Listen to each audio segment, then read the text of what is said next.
Okay, let me see. Are we ready for our next panel, guys? Yes, come on. Yeah, let me hear it, okay? All right, okay. So, we need to use our applause and cheer to draw more people in here. Let's have the loudest cheer we can have, okay? All right, 1, 2, 3. Woo! One more time, 1, 2, 3.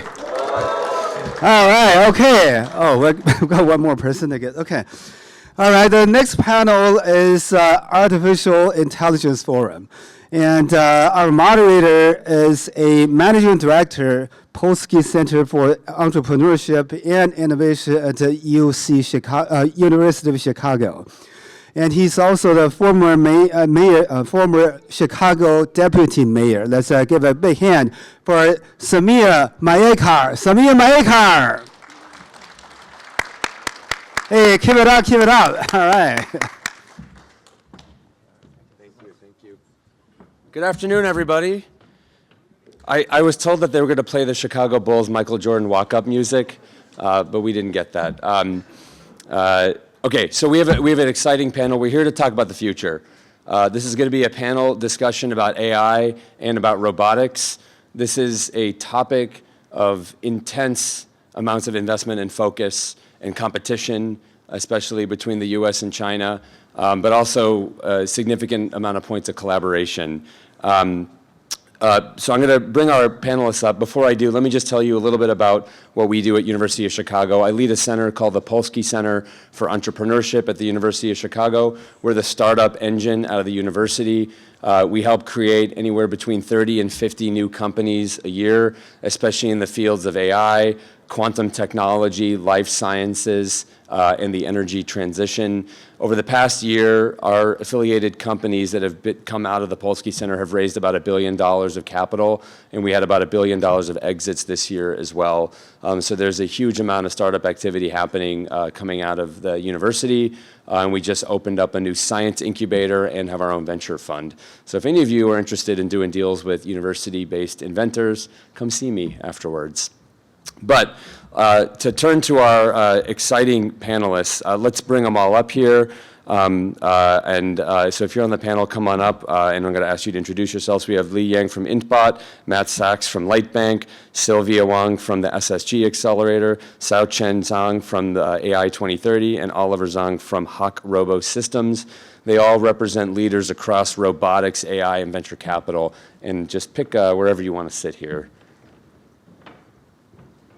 I'm going to be standing the whole time here, so we ran out of couches, folks. Okay, so why don't we start, maybe Sylvia, with you. Just briefly kind of introduce yourself and your organization, and we'll go down, and then I'll start asking more difficult questions. And maybe we could pass one microphone down to her. Oh, you have one? Okay, great. Hi, everyone. My name is Sylvia, and I run this new accelerator fund. And we support two types of people here. One is Asian founders who are trying to build in the US while they want to expand globally in the future. And the second kind is any type of founder who can really leverage our Asian resources, which includes our talent pool, our supply chain, and all the other things that we can supply them. We're super lucky to have been working with the University of Chicago under Samir's support. And the school is not only our anchor LP, but also provide us with location and stuff and curriculum that we built together for these type of founders specifically. And also just like this magnificent mentor system where comes from our alumni, mentors, and allies all together. So yeah. And Sylvia is being modest. She's also a UChicago and Stanford alum who worked at a top venture capital fund, so we're really lucky to have her as a partner.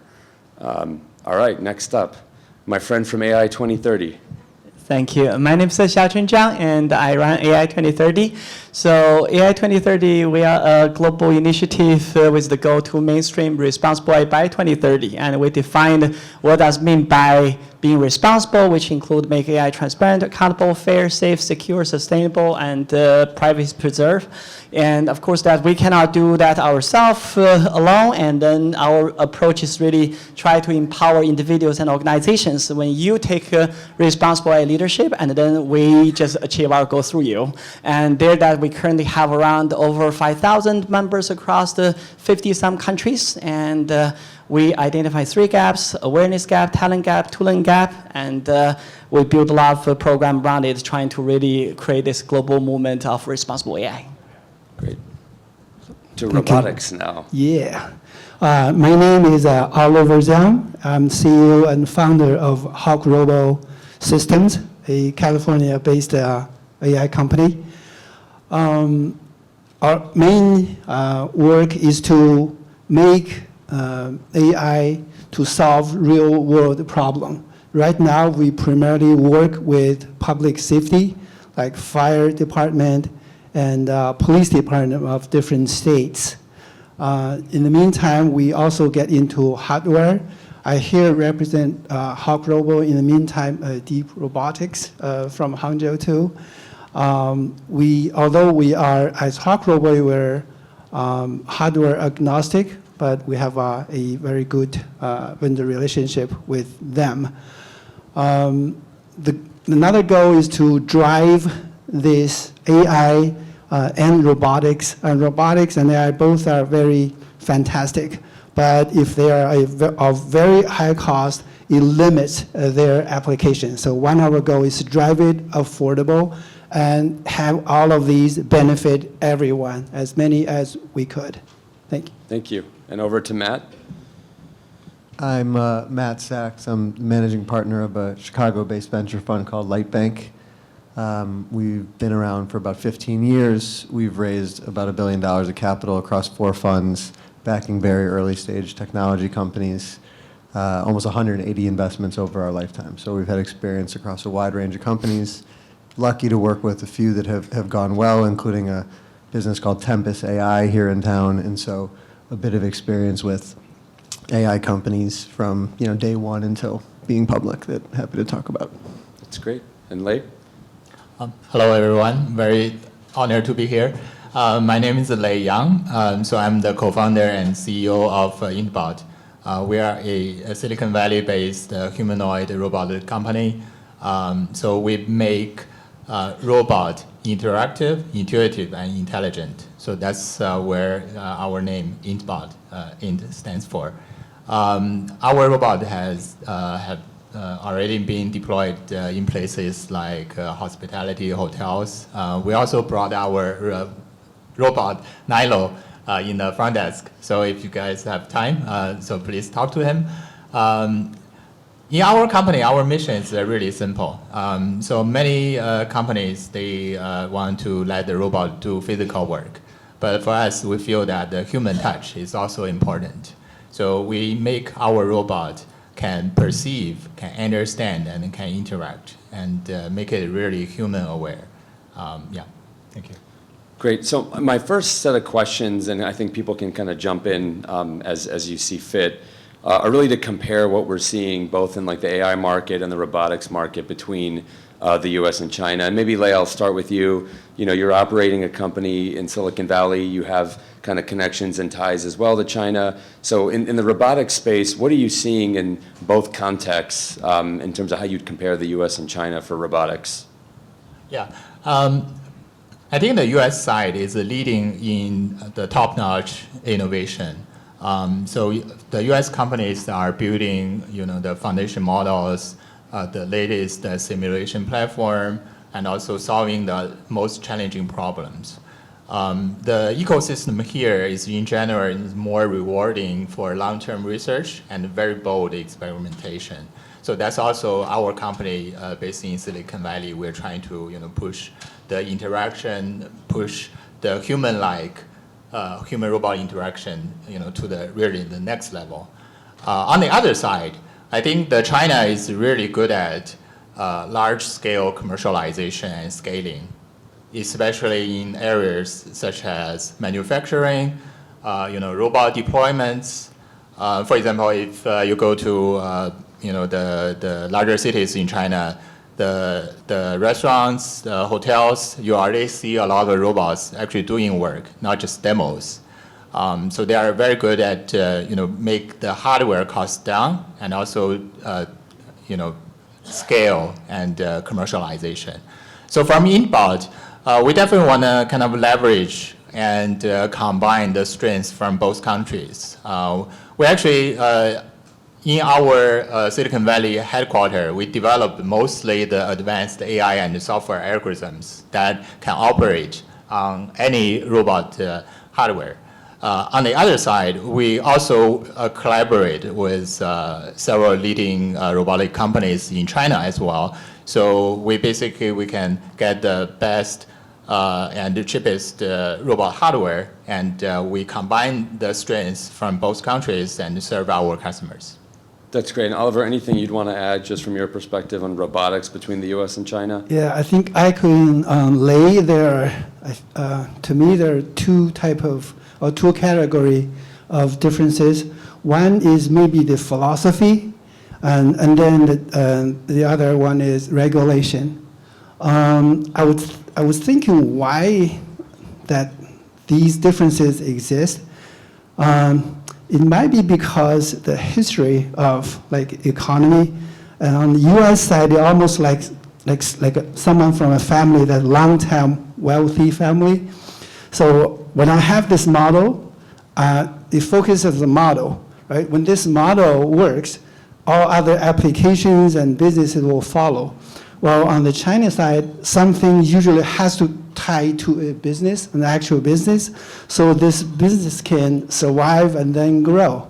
That might be more a mentality from someone that a little bit less wealthy family. And then the regulation too. Lots of things are like other emerging market. I think regulations are not there yet. On one side, maybe it's a bad thing, but on the other side, it's a good thing. You look at in here, in many cases, when we do something like drones, usually you will talk about something that you cannot do. Well, in China, you probably got a little more access to lots of the data. That's you can train the robots and AI. Those are the main two differences I saw. That's great. So if we maybe ask the same question then on the AI front, and Xiaochen, I'm going to turn it to you as to kind of what you would see are the core differences between the two markets as it pertains to AI investment and technology development.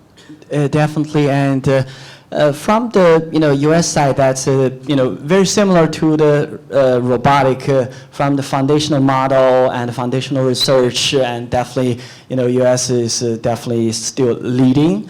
But from the publication of the paper and all that, China is definitely increasingly just catching up, and in some areas the paper amount, quantity, and all that exceed. So that is a very interesting dynamic. And the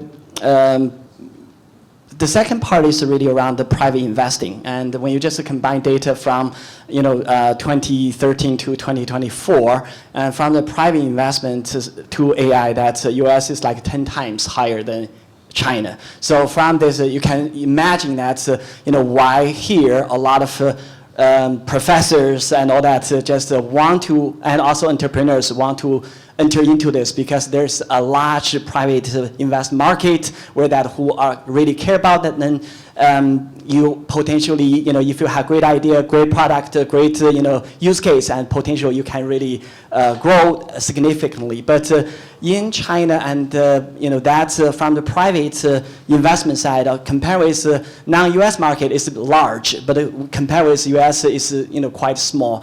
And then that's you see that who invest, and then those the government-related investment is big, but any of those investment is really as not pro-small, it's pro-large. And if you are a small actor in the space or entrepreneur, naturally you don't see that the government will give you a contract of $1 billion, and then those a lot of government-led investment will go to large organization, and then that's from the entrepreneurship side. That's definitely is very different from what we can see here.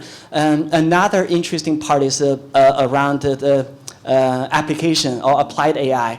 And when I was downstairs just having lunch, and then the person who was serving lunch and came to me and said that, are you Chinese? I said, yes. And I said, I want to buy some of those AI motion engine from China.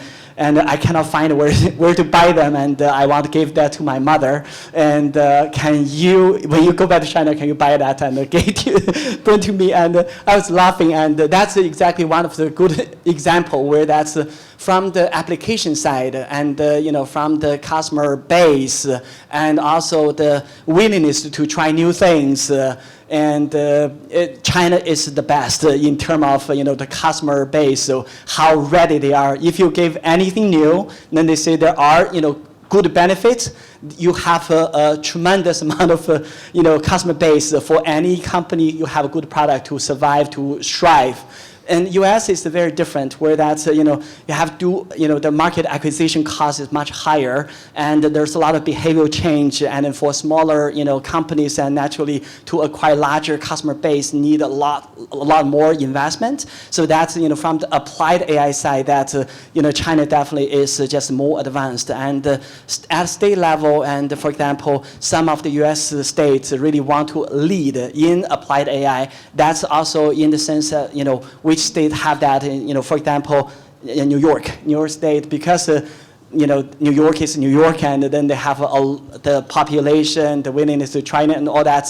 So you can imagine, from that side, that the two countries, China is more advanced in the applied AI, and the U.S. is more advanced in the private investment into AI. And of course, from the frontier model and frontier research, and the U.S. is still dominating.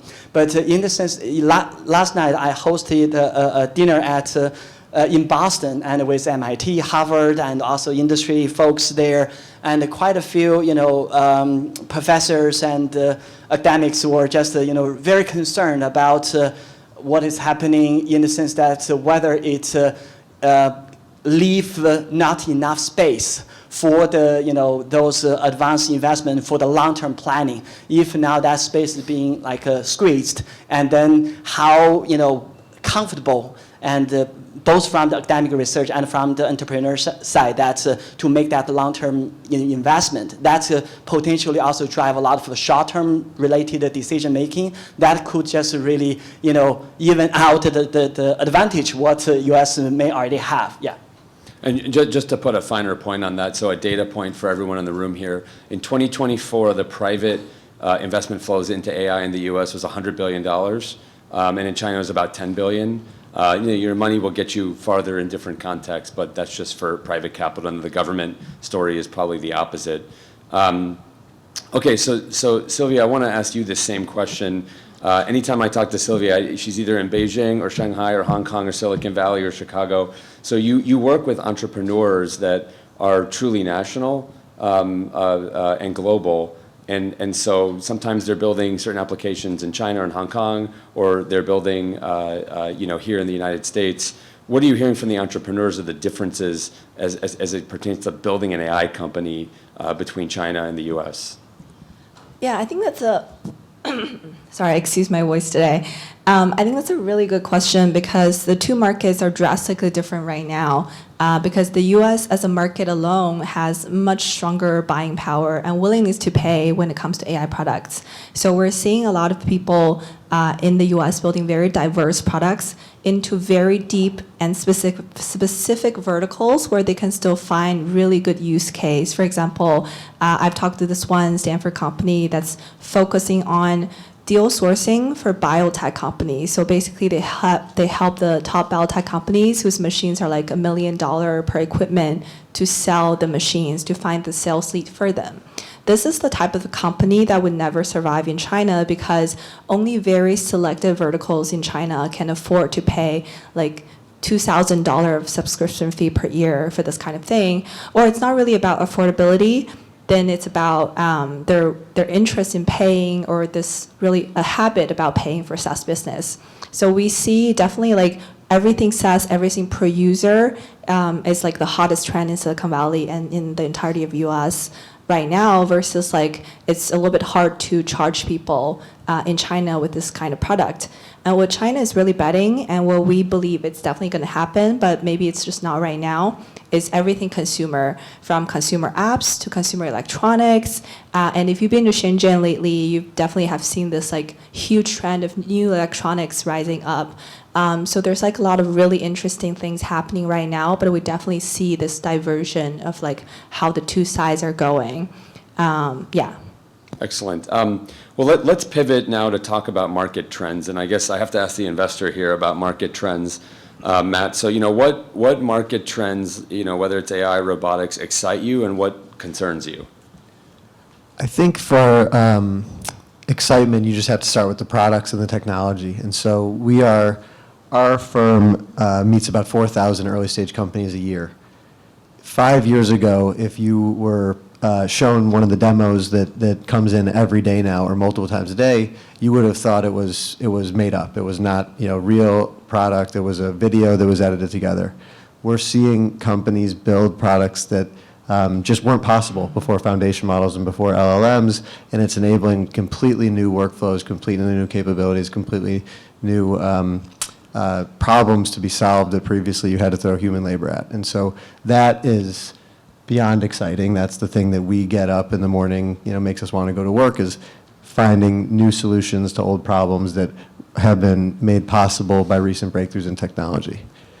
I think the sort of counter to that, or the negative that comes with that, is overexuberance. And so we are for sure seeing overinvestment in certain categories, seeing companies that are raising capital completely detached to fundamental business progress or financial metrics or anything like that. I think our view as a firm is that that's actually okay. If you go back through the history of innovation, breakthroughs, and then commensurate financial bubbles, the long-term impact to the economy, the long-term value created by companies and shareholders is actually quite significant.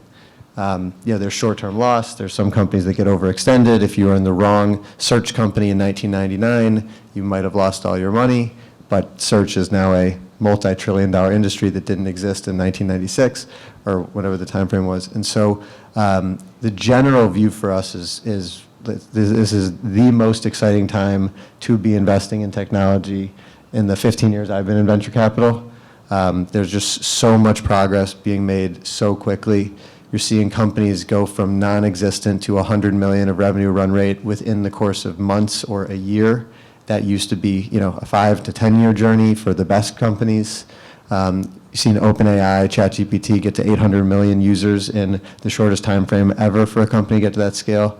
And so there's a lot of reasons to be excited. And then you have to recognize that probably leads to some overexcitement and try to manage that as you're investing across the space. So I have a follow-up question for you, but before I ask that, I'll just mention to the audience here, so we have, in that vein that you just mentioned, we have a professor at the University of Chicago. His name is Se Zhang, and he started a company called Together AI a little over 2 years ago, and now it's already, I think, nearly a $200 million of annual recurring revenue. They've raised about $500 million of capital. They're growing rapidly. It's a real business. And it's just kind of incredible to see that trajectory. And about half the company is PhD level researchers in computer science. That's a very different type of company than was built, I think, in the Web 2.0 era. But Matt, so a follow up here, like where do you think the market is overvalued versus undervalued as it pertains to, when you bring out your checkbook for something in AI? If I knew, we'd be investing in. I think that what we are spending our time looking for, where we think there's opportunity, is going into old line industries, sort of non-technical industries, and investing in technology companies that are sort of the ambassador to AI for those old line businesses. So how do you run a manufacturing plant in a more efficient way using AI to optimize your workflows? How do you run a logistics business today using AI to reduce? I saw C.H. Robinson put out the other day, they reduced the time to print a quote from 30 minutes to 30 seconds for their average broker. So you can completely rethink how you run your business. the market for the infrastructure companies, the foundation model companies, the sort of technology for technologists has been by far the biggest and most invested in so far. It has done incredibly well. I think it will continue to do well. It's not where we focus and spend as much of our time. We're more focused on the sort of companies in the middle of the country, old line industries still working with Excel or pen and paper, and if startups can bring new technology to them and help them modernize, revolutionize their business, that's where we think there's going to be long, enduring value, somewhat insulated from trends or bubbles or overinvestment, because you are solving core customer problems, and those don't go away. So moving over to Oliver and Lei, I think I'd be curious about your description of where you see the nexus between AI and robotics going. You both think a lot about that with your startups, and there's a huge amount of investment in that area. What do you see as that nexus, and how are these two things in terms of technology verticals enabling each other? What we're working now that I consider as the brain of a bigger AI, and robotics more as a body. Of course, we see different form factors. You see humanoid, and balls, tracks, quadrupeds, and 6 legs. There will be more. I think, again, in order to solve real-world problem, you need lots of these physical forms. But in the meantime, they all need their brain. Right now, from my limited understanding of what we have today on AI, is more on the understanding side. However, AI, if you allow one of my goal or a company's goal, working together with everyone here, of course, is to remove the A, right? Keep the I, because sometimes the A could be, you still need to work, you make efforts, but in the meantime, we have artificial things, right? Like artificial sweetener, something you're not supposed to put there, right? Keep the intelligence. But however, the intelligence should be being able to do not only the understanding, but planning, reasoning, and then action, and act intelligently. So that's what I see the nexus, the connection. And also, I think in that, there's a lot of work. This is definitely not one-day work. I actually always warn kind of my customer, if they're the first time talking about robotics, I would warn that have you just watched the video, YouTube video? If you only watch video clips, please take a 90% discount, because you must have broke like 10 of them, to get a piece of video.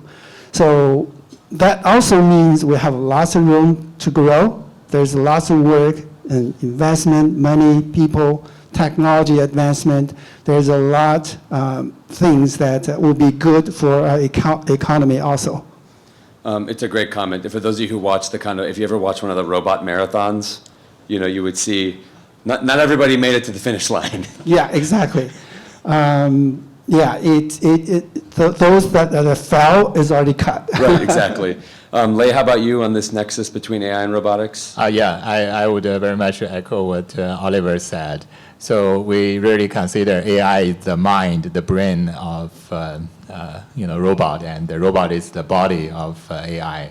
And in the I think all the industry right now is still in a very early stage, but the end goal is the same. Basically, we make general purpose humanoid or other form factor robot, that can understand, interact, and do physical task.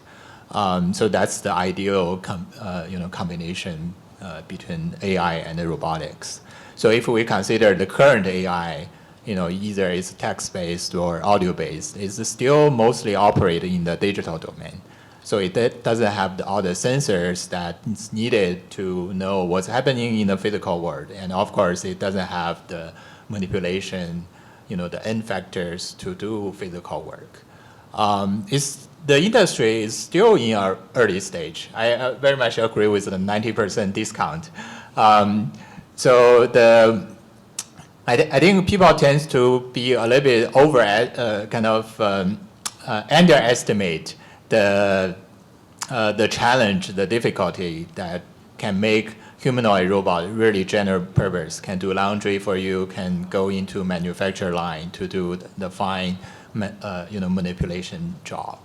So as startup companies, so we believe in this end goal, but at the same time, we take it step by step. So we want to find the intersection that where we can leverage the existing or just slightly next level AI and combine with what the current hardware platform can offer with reasonable price point and find some reasonable commercial applications. I think that's what Oliver and our company are trying to do.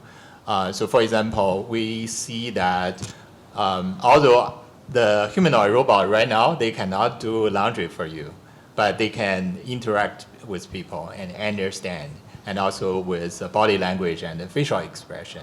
With these functions, they can already generate a lot of business value, for example, in places like hospitality, elderly care, companionship, where human-robot interaction, can bring a lot of value already. So we see that it's a small step kind of towards the end goal, but as one of the companies in this industry, we do believe in the long-term goal. We think as the investors, our startup companies, we collaboratively we can reach to the general purpose robot end goal. And could you maybe just both briefly mention, so the customer segments you see the most value? I do think the YouTube videos get the most play, but if you had to say the top 2-3 markets you're going to deploy in where you see the most economic value today, where would those be for your companies? From me or? Yeah, for you, Oliver and Lei. Sure. Yeah, also I want to clarify on the 90% discount is not on the software or the computation side. It's more on the locomotion. Because on the, again, another usually warning I would use with my customers, first of all, these are not transformers. Don't expect this to perform that on the locomotion side. But in the meantime, the good news is the progress is almost made every day, right? Today, when you see there's an upgrade, it's different than yesterday and better than yesterday. To Samir's question, right now I go to police department because anywhere there that has a more human life risk, squad, SWAT, or those that have radiation, chemical, these are the good applications for at this point, because also the cost too. Again, if the cost comes down, it will go to more commercial, for example, commercial security, which is physical security, which is my background.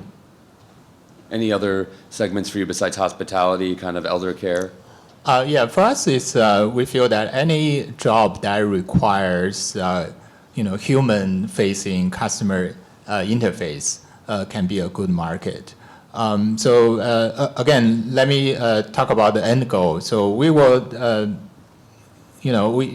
we know there will be billions of robots. So the robot will coexist with the human. So we will not consider them just as tools. The robot needs to understand, talk to a human, and also behave like a human. For us, we feel that with the current AI, and of course our company added all the facial expression, body language part. So we feel the hospitality, elderly care, and just in general information desk, concierge, can be alone can be a very good market.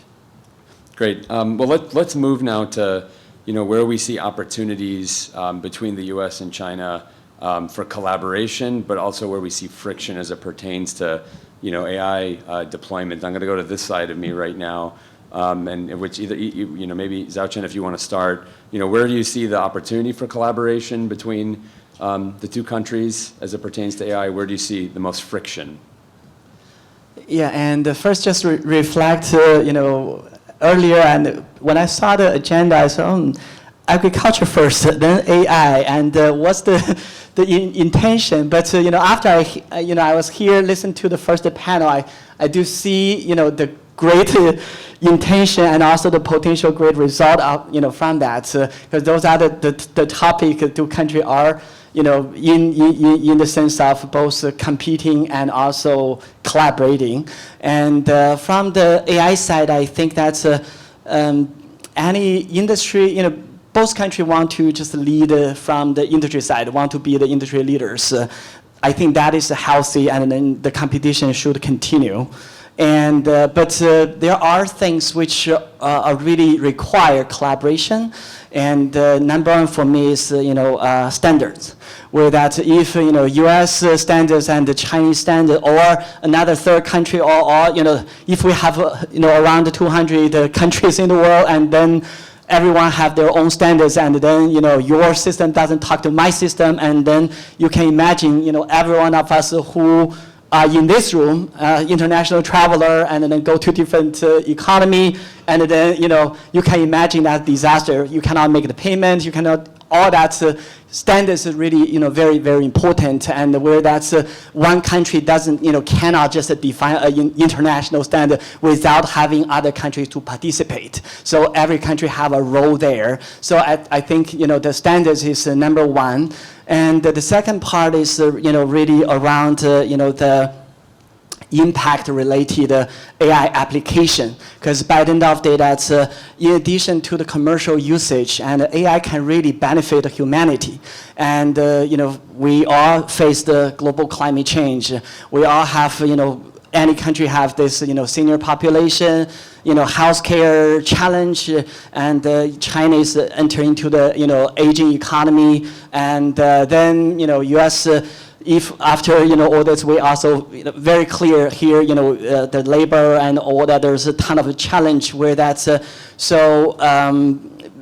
is the second part, that how can just countries working together to just working on those leveraging AI to solve global problems everyone face, and there that AI can just help to just make a lot of climate related innovation to be commercially viable, and then that can just improve adoption, and that can just dramatically reducing carbon emission, and support the global commitment to meet the Paris Agreement, and then from the UN SDG side, that's we still have.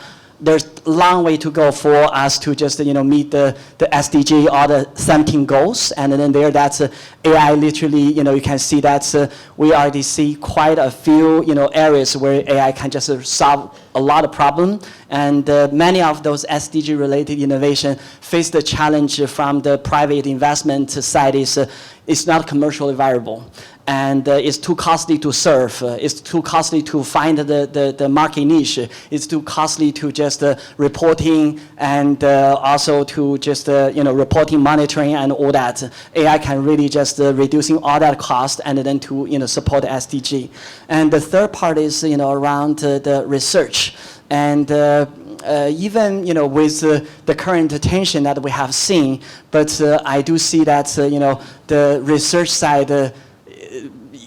It's still continue, and then need to be continued in a collaborative model where that's that I think itself will just generate a lot of potential long-term benefits, and where that's we have seen that in the U.S. that's many of the largest tech company are I used to work for AWS, and many of us who are here working for some of the big tech company in the U.S. If you go to China, the same, and many of the large tech companies in China, and then many of the employees or technical experts are coming from educated here or worked here and then brought that knowledge back there.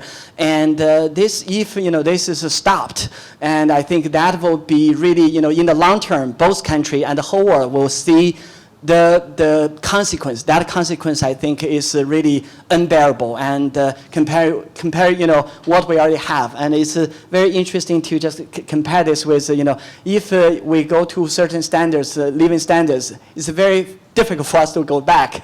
And similar to the research side, that if you're just used to this global collaboration, used to the brain power, and suddenly that if this disappear, and then I think that will be a big loss for the humanity in terms of knowledge generation and then continuation.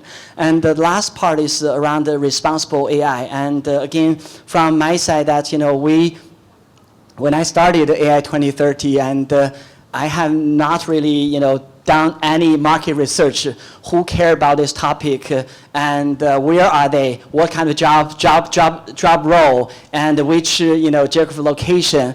But when I started, and you can see that within a very short period of time, we have over 5,000 people from 50 countries who are AI expert, care about the topic, and you imagine those expertise are really lying in this. You clearly see that this will just constrain the capitalist growth and expansion. That itself definitely have a very strong incentive in terms of looking at the long term and see that how we can just through the collaboration, through pooling the global expertise, and especially if we talk about the U.S. China bring this brain power together to make AI transparent, accountable, fair, safe, and all that. That is in the long term will benefit both countries. Yeah. And Sylvia, from your perspective, what do you see as the biggest opportunity? Where do you see the biggest friction as it pertains to, AI companies, maybe with startups? Yeah, I'm sorry. I'm going to start with friction because it's obviously it's going to be data. Data security is one of the major concern the major concern for both countries.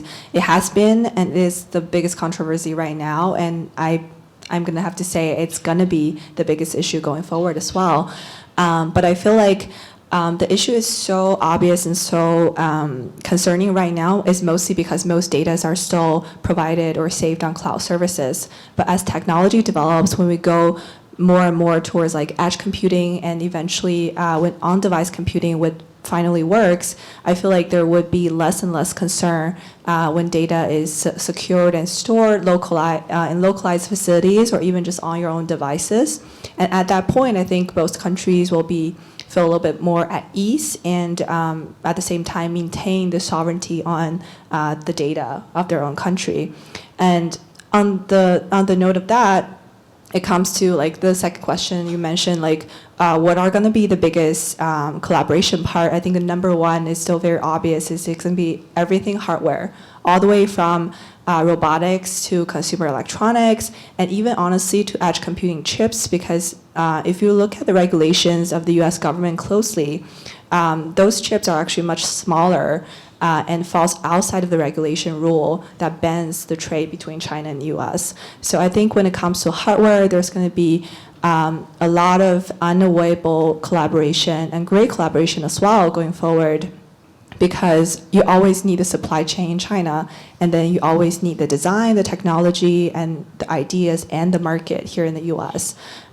So supply chain is real, technology is like dispersed. This is always gonna happen no matter what like the current state of government or what challenges we're facing right now.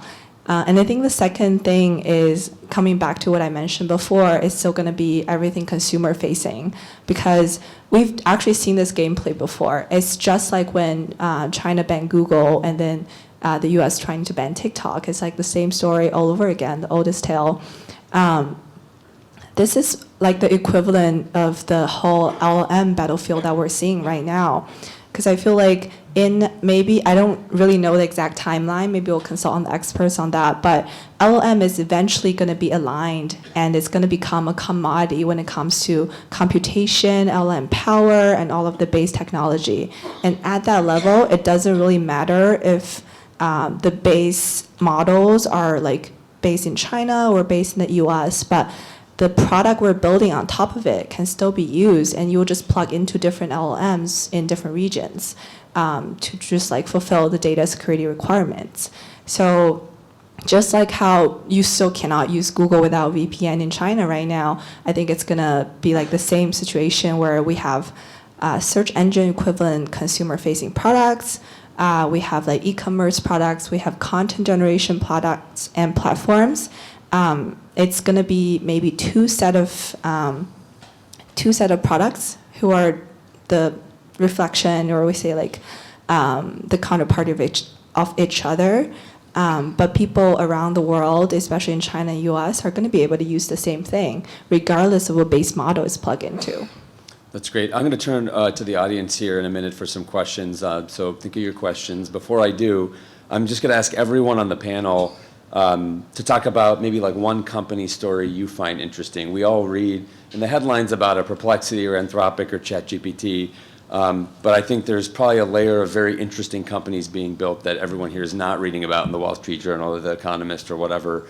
So maybe you could talk about, whether it's in robotics or AI, kind of a brief bit about a company that you find interesting that's not your own company, so we can get some perspective. Matt, I'm going to start with you.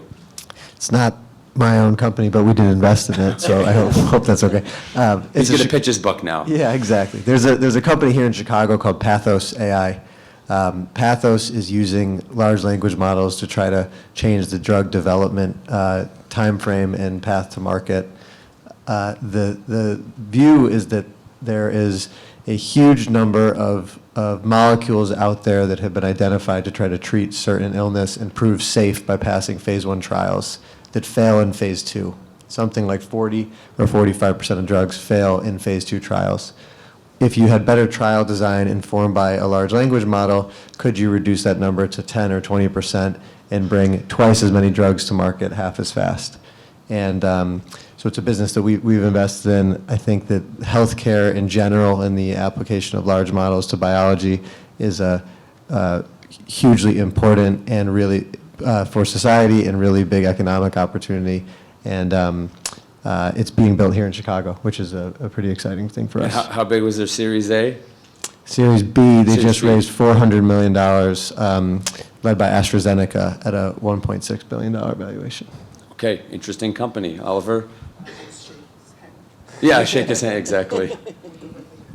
Yes, actually, maybe a little bit of future company I want to comment is actually Mr. Pin Lee's company. He did mention that it sounds really ambitious, yet I think it's very realistic to make, I think his company will be a major part of it to make Chicago a center of future robotics hardware center. And that's very, very doable. I've always admired actually his, let's say, wisdom or intelligence on being able to have this deep understanding of both culture, both business, and multiple layers. I think that's something really I'm expecting. Maybe just add a little bit, maybe off the topic. U.S. and China are brothers. I'm not saying should be. They are. Because of my work, I traveled 40, 50 countries. One of the discovery is people are so much in common than their difference. The commonality is crucial. And living here in North America / US for 20-some years, and China almost the same length of time, I see that commonality also is very similar, even among all nations that I know in the world. US and Chinese people as a nation are very similar, actually. Hardworking, forward-thinking. There's lots of commonalities, good people. And plus, I think it's very fortunate or lucky that that these two countries are not border countries. Otherwise, you would have more problems to check. But anyways, the friction, if you will, I think is very, very temporary. That's also what I'm talking about. Let's find the intelligence. Maybe try to reduce the artificial part, because real intelligence is really a perception that matches reality. See the panda example, right? You have different colors, but it's cute. I think that's a very good one. Well, it's funny you mentioned this. So I always tell Americans, I have the joy of going on a delegation once a year with Pin and his other colleagues, and people always say, well, what's the difference between doing business in China and the U.S.? I said the exact same thing, that the people are the most similar of anyone in the world. They work really hard. They're forward-thinking, to your point.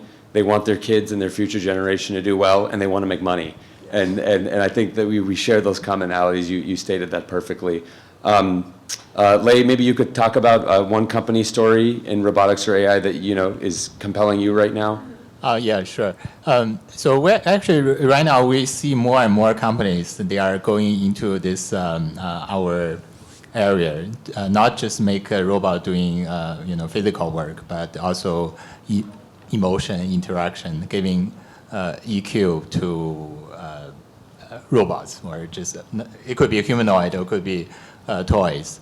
One company I found actually very interesting is a Chinese company. I think it's called Robosen. It's a company that kind of making IP-based robot toys. So they have been actually selling quite well in Amazon. I think what they did was, first of all, they were headquartered in Shenzhen, which is basically the hardware innovation hub in China, and they are able to make their hardware really low cost, but at the same time, so they also kind of target the U.S. market. So they are selling transformer robot toys on Amazon, where people are willing to pay a few $100 or maybe a couple $1,000 for a robot toy, can talk to people, can entertain, and they have been doing really well. So yeah, I see that company is very interesting, and they kind of combine the strengths from both countries to make their business success. Okay, you heard it here first, people. Robot transformer labubus. Okay.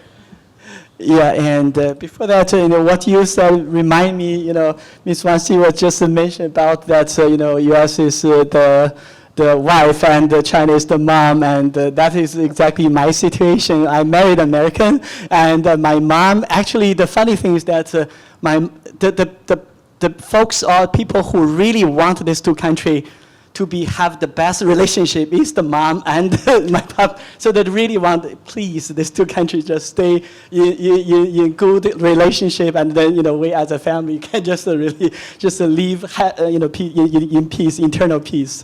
And I think many of us in the room feel the same way. And from the startup side, that last year, this year, we from the accelerator program that we accelerate around 120 some startups, and one of the focus is on AI accessibility. So one startup who is from Poland. They are doing something very interesting, and where that they basically from people who just have disability, and from sign language itself, that there's a global shortage of provider, and from human sign language provider. So many of those folks who are underserved, and where that's his company is basically to just using AI to develop this provide sign language simultaneously, where that's now that's the accuracy is around like 78%, which is below the performance of the human, but from the research and all that, it's the accuracy of precision can reach to 98%, which is far more advanced than humans. You can imagine that if that is just being scaled properly, and this specific population will be helped significantly, and with the cost which is definitely manageable for them. Yeah. And Sylvia, you see a lot of deal flow, so what's the one story you want to tell? I'm going to ask for your linen and actually mention two companies because I think these are both companies that's really worth mentioning to the room of guests here, especially. These companies are both built by Asian women, Chinese women to be specific, and they're both trying to build the physics model of the world, which are like the most advanced, but I do believe that it's going to be one of the major area that's going to really affect AI implementation in the future, especially when it comes to robotics, embodied AI, and everything of the like. The first company is built by Dr. Fei Li. I know a lot of you must have heard World Labs, and they recently released their newest model, Marble, and the effect is just magnificent. It's for the usage of both aesthetics and industrial simulation. And the precision and the imagination are both just incredible. So I encourage like people to actually give it a try. And I think in very short term, it's going to be very helpful for robotics company to gain data, because obviously you need both real world data and simulation to really achieve like the usage in the real world. So I think this is like a really exciting moment when it comes to like physics model. And this is a very like top down way of doing things because Dr. Li also raised like a couple $100 million to build this model from a very like foundational standpoint. And the second company I want to mention who's also trying to achieve the same goal is a company in our portfolio named called Arda. And the founder, Alex, is also trying to like really build the physics world via something more granular. What she's building is basically, we call it the cursor, but for mechanical engineers. Because software engineers are so pampered.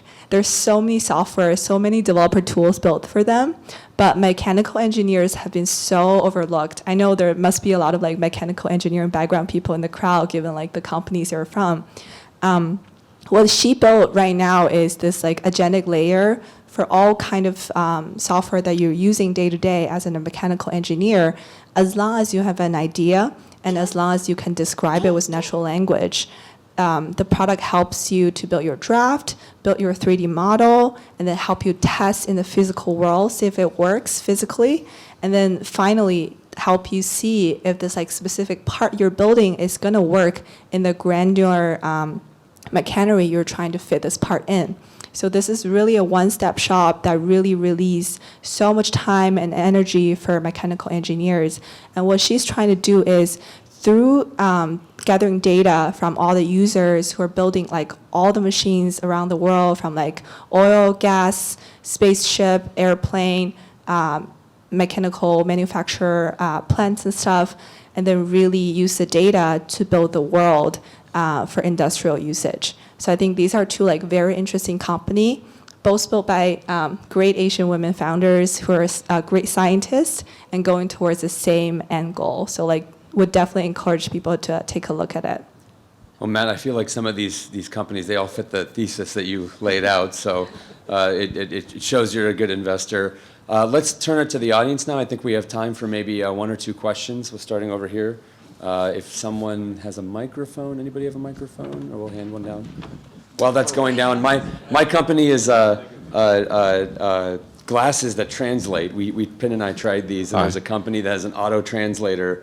And you put it on, and someone's speaking one language to you, and you can see the text in front of you, which was impressive. That's very cool. Hi, my name is Hu Song. I'm from New York City. I'm an investor in tech. I have a question about AI and politics, actually. Recently, there's a wave of state-level regulations, first of Colorado and then California. And I heard that some other states were drafting, even Texas, were drafting their own regulations. And the one from Colorado has very vague language and give them a lot of the space to define what is against law or not. And also, it's also a problem of the people who draft the regulations do not really understand AI. For example, they will trace the responsibility if the AI did anything wrong by their user. So that's very scary. On the other hand, the CEO of Alibaba, Joe Tsai, in the All-In Summit in California in September said that, I forgot how many years, maybe 3 or 5 years, the Chinese government is planning to penetrate the entire society, 90% of AI in a couple years. So on one hand, we're having a patchwork of regulations in the United States to try to regulate the development of AI and how people should use it and how they should be developed. And the tremendous downside regulatory risks for those companies. And on the other hand, the Chinese government is all in the AI race. Right? Combining recent comments of Jensen Huang saying China is going to win the AI competition, which many people thought he's trying to pursue his own agenda. But given what I said, I think he make a good sense about that. So my question is for any one of you, how do you look at the situation and how do you think it's going to develop? Thanks. Easy question. Anyone want to comment on this? Yeah, I can do it. Yeah, and last year we worked with Cornell University, did a research called the G20 AI Regulation Index, where we studied the G20 countries and we built a diamond model and looking at the 4 dimensions of regulation, whether the AI regulation is promoting innovation, protecting customer, and it's interoperable, and also, I forgot the last one, and basically we rank them, and then interestingly, when you see, if you ask any of the American company who are in the regulated industry, and AI regulation it doesn't matter that much, because literally, 95% of AI-related regulation are already there in your compliance. It's more as how your new AI-based product is to comply with the existing regulation, and there's not much space for the new rule. But that's the impact a lot is for the non-regulated industry, and compare U.S. with Europe, for example. Europe already have AI Act, and then that has a lot of clarity. And if you ask again, because I have a lot of this industry conversation, roundtable with executive and all that, and the AI regulation might not be a bad thing. The reason is that when you look at, for example, Anthropic just is settling this for $1.5 billion lawsuits. And where it's clear that if there's a clear regulation, you're not supposed to just train others' data without paying them and all that. They probably have a more like an easier way or more cost-effective way for them to train it. But because there's no regulation, then they did it, and now that $1.5 billion had to spend for that. And then when you just look at, we have another publication called AI 2030 Watch, a monthly AI court case review. So every month, and then we just highlight that. So you can see all the AI company who are the star company who are in the court case with your customer. In the sense that if you are not doing it responsibly, and it's not only that you're going to be fined by your regulators, you may also lose your customer. When you lose your customer trust, that's the loss. It take a lot more money, time for you to get them back. So from the regulation side, this is the lowest bar. If they just define the lowest bar for you, at least that's protection. So from that end, it's actually not a bad thing. When you look at China, it's not China doesn't have regulation, and China from our index actually the regulation part is ranked pretty high. Yeah. Great. I think we're at time, so we'll have to end the panel. But please join me in thanking our guests here for a lovely panel. And in closing, I just wanted to mention, so U Chicago has a very global footprint. We have a center in Beijing, a campus in Hong Kong, and so as you all are traveling, we'd love to invite you to our campuses, especially those in Beijing and Hong Kong. Thank you.